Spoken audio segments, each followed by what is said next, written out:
On peut considérer qu'aujourd'hui, si on ne fait pas attention, dans tout l'est du Japon, on a nos 10 becquerels de césium par jour.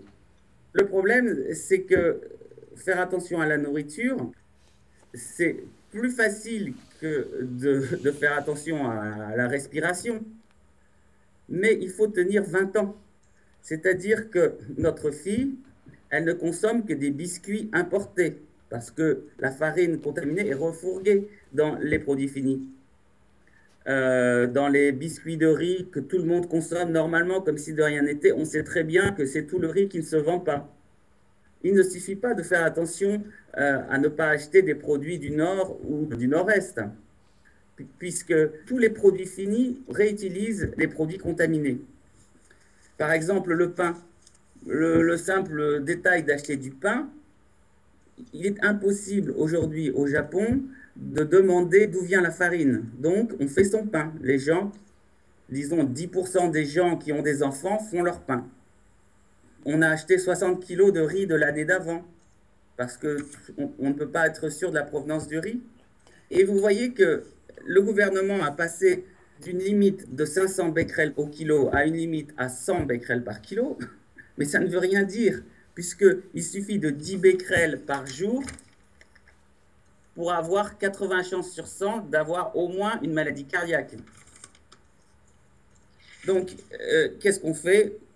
Ou bien on aime vraiment ses enfants et on essaie d'être fort psychiquement, ou bien on ignore totalement. Et posez-vous la question, de quel côté vous iriez? Nous-mêmes, on ne sait pas si on va tenir.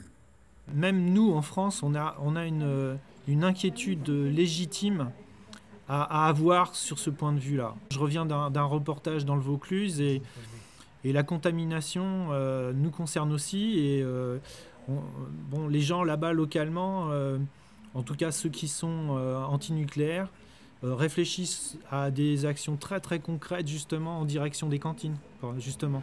Donc, l'action la plus simple pour les parents qui ont le temps et l'énergie, c'est de refuser de ne pas payer la cantine et de refuser de faire manger les enfants à la cantine et de leur donner un petit bento, une gamelle. Et si ça devient important, ben, ils seront obligés de changer puisque plus personne ne viendra à la cantine.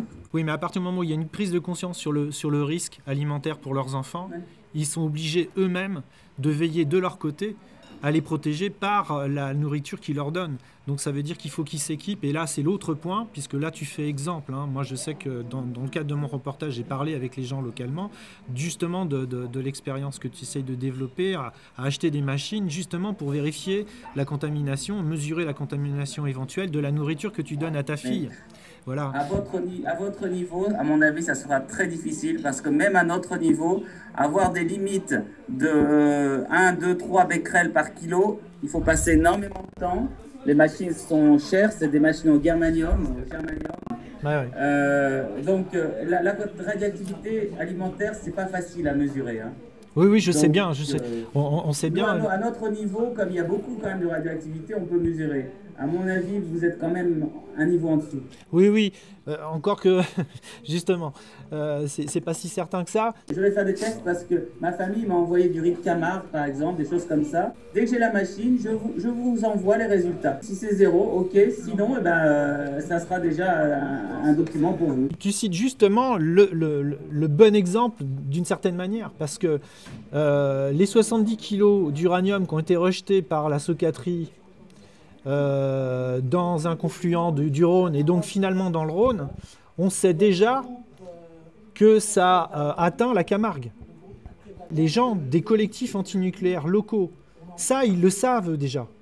Alors, est-ce que tu vas pouvoir le mesurer, toi, dans le riz, finalement? Je ne sais pas, ça serait intéressant que tu nous le dises. Mais le risque authentique est avéré, si tu veux, parce qu'on sait que cette pollution, elle existe. Hein, jusqu'en Camargue.